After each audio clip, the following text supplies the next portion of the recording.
Hello students, today we are on our third standard GK subject and today we will learn about our lesson number 10, 11, 12 and 13 in this video. So what is inside that lessons? Let's start. So students, here we are on our lesson number 10, musical word. Here two parts are given, part A and part B. Part A, here is given the pictures of three persons और हमें सिर्फ ये identify करना है कि वो कौन सा इंस्ट्रूमेंट वो प्ले करते हैं. First, this is Zakir Hussain, he plays the tabla. You know tabla? So he plays the tabla. Second number, this is Ustad Amjad Ali Khan, he plays the sarod. ये उस्ताद अमजद अली खान है और वो जो इंस्ट्रूमेंट प्ले करते हैं उसे बोलते हैं sarod. Then third number, this is doctor L Subramaniam, he plays the violin. Okay students, so here is given three persons and the three instruments of music. They are tabla, sarod and violin. B part, write P for the percussion instrument and S for the string instrument. percussion instrument मतलब एक दूसरे पर आवाज़ करके जो instrument बजाया जाता है या जिसका म्यूज़िक सुनाई देता है उसे बोलते हैं percussion instrument. एंड S मतलब जिस पे तार होती है और उन तारों को हाथ लगाकर या खींचकर जो म्यूज़िक इंस्ट्रूमेंट प्ले किया जाता है उसे बोलते हैं string instrument. So first is ये है guitar, it is a string instrument, that's why we have written here S. First का आएगा string instrument.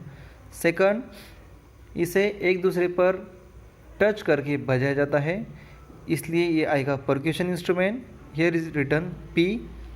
Third number violin, ये भी एक स्ट्रिंग इंस्ट्रूमेंट है इसलिए थर्ड का भी आएगा एस. फोर्थ, ये भी एक स्ट्रिंग इंस्ट्रूमेंट है, तारों को खींचकर ये इंस्ट्रूमेंट बजाया जाता है इसलिए यहाँ पर भी लिखा है एस. देन फिफ्थ नंबर, ये एक परक्यूशन इंस्ट्रूमेंट है, here is written P. And six number is also a percussion instrument. Okay students, so this was our lesson number 10, musical word. Next we are on our lesson relatives. This lesson teaches values of life. We call our relatives by different names. Use the help box to answer. हम हमारे घर में हमारे सारे relatives को कुछ ना कुछ नाम से पुकारते, जैसे मम्मी, पापा, brother, sister, auntie, uncle.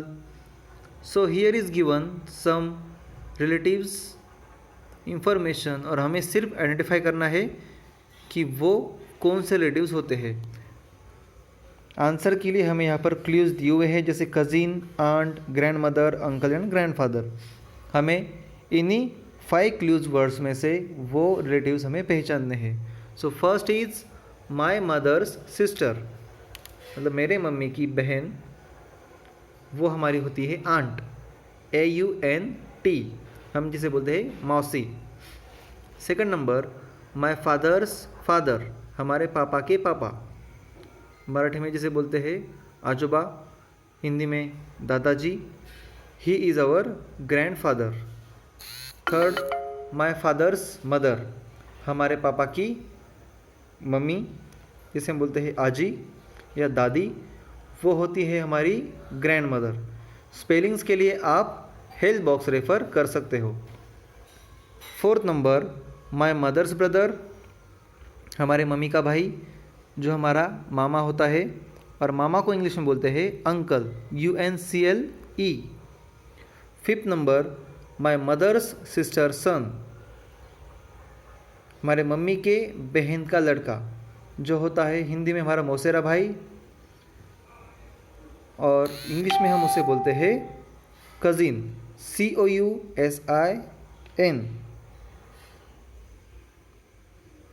Then six number, my father's brother, हमारे पापा का भाई जिसे हम हिंदी में बोलते हैं चाचा और मराठी में बोलते हैं काका, वो होते हैं हमारे uncle, UNCLE uncle. Then 7 number my father's sister, हमारे पापा की बहन, जिसे हम हिंदी में बोलते हैं बुआ, मराठी में बोलते हैं आत्या, और वो हमारी होती है aunt, AUNT aunt. 8 number my mother's father, हमारे मम्मी के पापा, जिन्हें हम दादाजी बोलते हैं और इंग्लिश में हम उन्हें बोलते हैं ग्रैंड फादर। ओके स्टूडेंट्स, और यहाँ पर कुछ एक्स्ट्रा इन्फॉर्मेशन दी है, वो ये है कि a child whose parents are not alive is called an orphan child, मतलब वो बच्चा जिसके पेरेंट्स नहीं होते हैं, मतलब जिसके कोई भी रिलेटिव्स नहीं होते हैं, उसे बोलते हैं ऑर्फन चाइल्ड, मतलब अनाथ। Okay students, so next lesson number 12 is there. 12 lesson will give us information about continents. Continents को मराठी में बोलते हैं खंड। So there are total 7 continents in the world, and here in this lesson we will learn about only 6 continents, sorry 7 continents. यहाँ पर continents के pictures दिए हुए हैं और आपको इन कॉन्टिनेंट्स के पिक्चर से वो कॉन्टिनेंट्स के नेम्स आइडेंटिफाई करने हैं। ओके स्टूडेंट्स, आपको याद होगा कि मई मंथ में हमने एक PPT प्रेजेंटेशन लिया था, जिसमें मैंने क्लास 1st to 4th में सब के सब कॉन्टिनेंट्स कंट्रीज़ का PPT प्रेजेंटेशन दिया था, और वो भी हमारे GK इंफॉर्मेशन पर ही बेस्ड था। Okay students, so our earth consist of 7 huge land masses called continents. Do take the maps and write their names in the space given below. So first, this is the biggest continent on earth. That continent is known as Asia, ASIA, Asia. Second, this continent is in the west side of Asia continent. This continent is Europe. Spelling is EUROPE, Europe. Third continent, this is the second biggest continent on earth by area, that is called Africa, AFRICA, Africa. Then fourth continent is North America.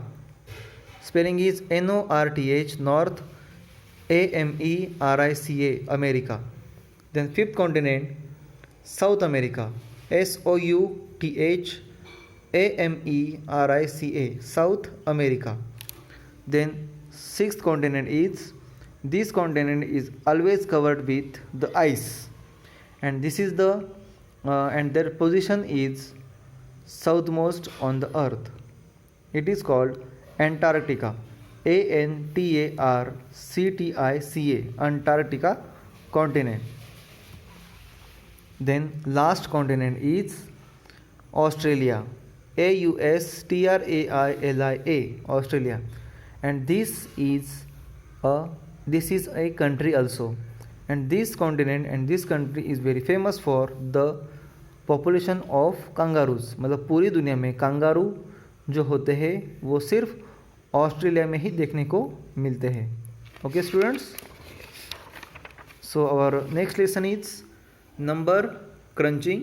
यहाँ पर कुछ mathematical expressions आपको दिए हुए हैं, वो आपको complete करने हैं। ओके,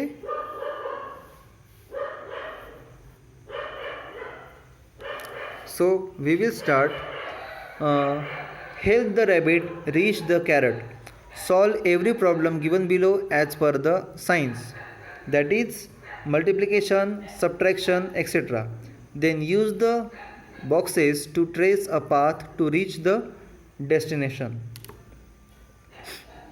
ये रैबिट है और ये उसका खाना है कैरेट, और इस रैबिट को इस कैरेट तक पहुंचाने के लिए हमें ये जो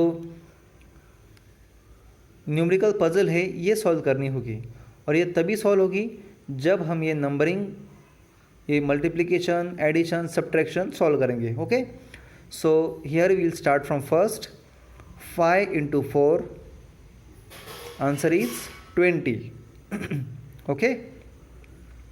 Then second puzzle is 12 minus 4, answer is 8.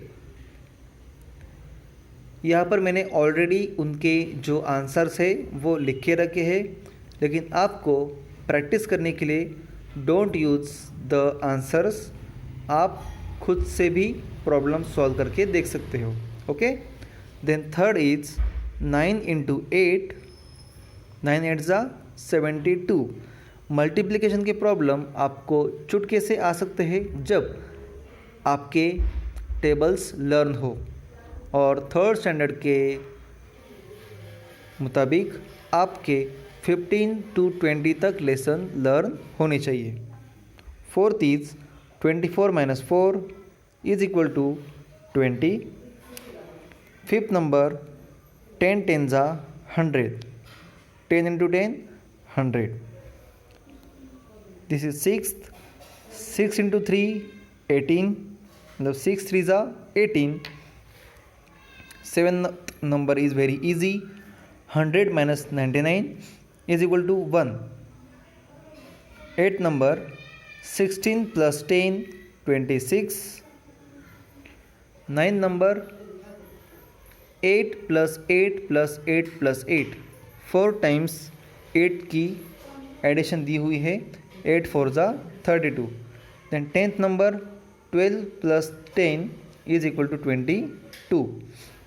11th number 12 into 17 is equal to 204, 204. Then 12th number 3 into 7 is equal to 21. Okay. And the last, with the help of this answer, the rabbit will reach to the carrot and this will finish. 5 into 8 means 5 8 are 40. Okay students. Now after solving this puzzle, now rabbit is reaching the carrot and he is very happy while eating the carrot. Okay students, so this was our lesson number 13 of our third standard GK subject. Thank you.